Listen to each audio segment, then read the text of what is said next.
मित्रों, आपको सृजन सैनिकों, सृजन शिल्पियों के संगठन की रीति नीति, संकलन, संपादन, ब्रह्मवर्चस्व पुस्तक के पृष्ठ 49 से पढ़कर सुनाते हैं। अन्य संगठनों से तालमेल कैसे करें, क्या करें, तालमेल का महत्व जानते हैं, समझते हैं। आइए इस लेख में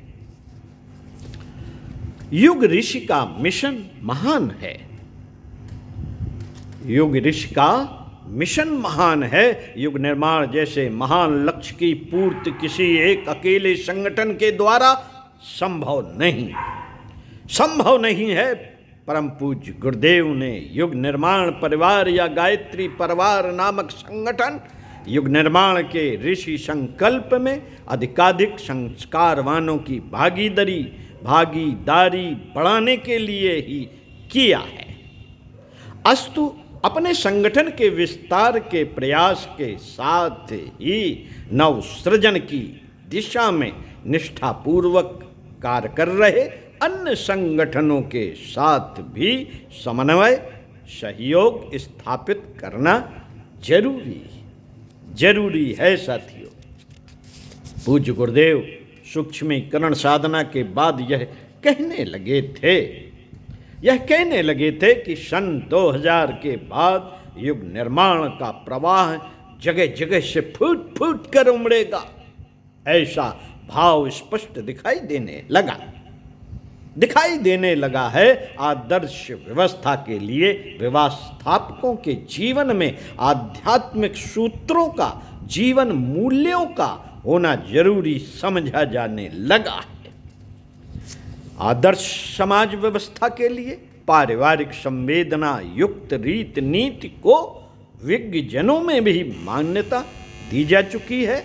अस्तु जो भी समर्थ व्यक्ति अपना संगठन श्रेष्ठ समाज की स्थापना के लिए प्रयत्नशील है, उन्हें नव सृजन के उद्देश्यों के लिए एकजुट करना भी सृजन सैनिकों का दायित्व बनता है।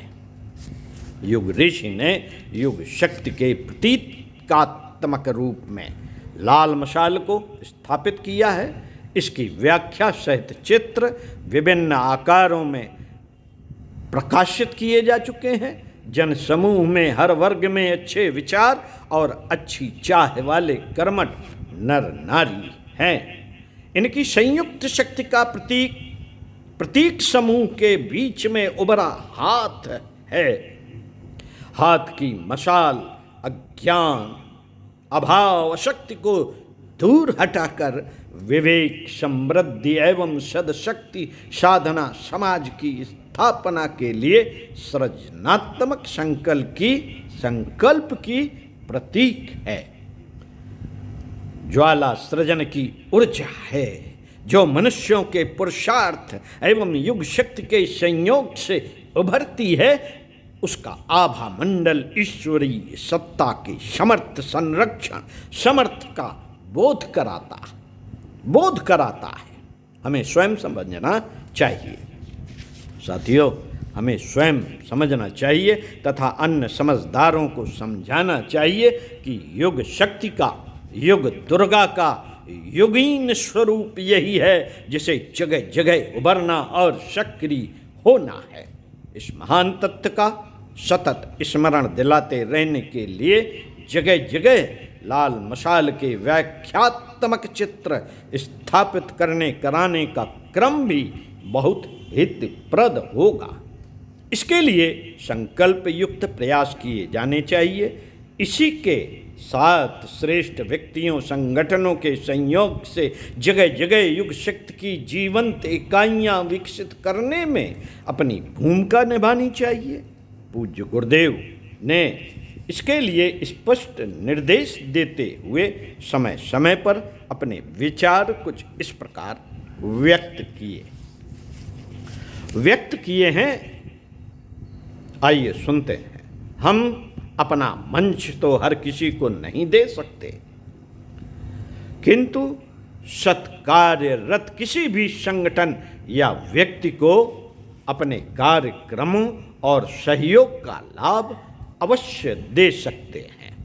अस्तु, नवसृजन के लिए उपयोगी किसी भी कार्य में लगे व्यक्तियों या संगठनों को प्रेरणा, प्रोत्साहन एवं सहयोग देने का क्रम तत्परता और कुशलता पूर्वक करते रहें।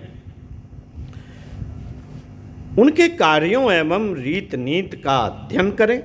मिशन के उद्देश्यों के अनुरूप जो कार्य लगें उनकी उचित सराहना के साथ सहयोग देने की भी व्यवस्था बनाएं। सतसूत्रीय कार्यक्रम के अंतर्गत सज्जनता का सहयोग तथा सत्कार्यों के अभिनंदन की रीत नीति अपनाई जानी चाहिए। जब उनके साथ आपसी समझ, अंडरस्टैंडिंग बनने लगे तो उन्हें उनके द्वारा किए जाने वाले कार्यों के अनुरूप विचार क्रांति के सूत्रों का बोध कराया जाए। उनके कार्यों से संबंधित युग साहित्य उन्हें सशुल्क या निःशुल्क उपलब्ध कराया जाए। युग ऋषि के विचारों का लाभ उठाने के लिए प्रेरित प्रशिक्षित किया जाए। नवसृजन के लिए विचार क्रांति की आवश्यकता महत्ता समझाते हुए उन्हें उसके विभिन्न पक्षों से जोड़ा जाए। इससे कार्यों में समग्रता, प्रभावशीलता बढ़ेगी और परस्पर निकटता, आत्मीयता का बोध होगा। मित्रों, विचार क्रांति के सूत्र जब उनकी समझ में आने लगे तो नैतिक क्रांति के सूत्रों का बोध कराया जाए। आस्था, संकट और उसके निवारण के मर्म उन्हें समझाए जाएं। समझाया जाए कि मनुष्य महान है, लेकिन उससे भी महान है उसका सृजेता परमात्मा।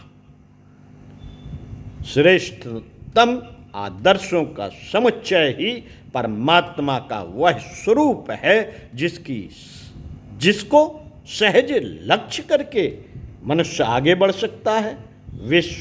वैश्व चेतना के साथ संपर्क बनाए रखकर इस आपाधापी के युग में कोई भी व्यक्ति मनुष्योचित नैतिक बल का इतना संपादन कर सकता है कि स्वयं भी अविचलित रहकर लक्ष्य की ओर बढ़ता रहे और दूसरे बहुतों को भी बढ़ाने में समर्थ हो सके। इसके लिए सबके लिए सद्बुद्धि, सबके लिए उज्जवल भविष्य की प्रार्थना से लेकर प्रखर जीवन साधना के क्रम अपनाने, उन पर आगे बढ़ाने के लिए प्रेरणा एवं सहयोग देने का क्रम बनाए रखा जाए। साथियों, इस प्रकार युग चेतना की प्रेरणाओं का एक अंश पकड़कर बढ़ने वालों को भी क्रमशः समग्रता और समरसता की ओर बढ़ाया जा सकेगा। श्रेष्ठ व्यक्तियों और संगठनों की विशेषताओं का सुसंयोग ही युग दुर्गा के अदम्य रूप में प्रकट होगा। ओम शांति। अगले सूत्र में पढ़कर सुनाएंगे सृजन सैनिक सावधान रहें। तो सुनते रहिए कुछ अच्छा और पढ़ते रहिए कुछ अच्छा।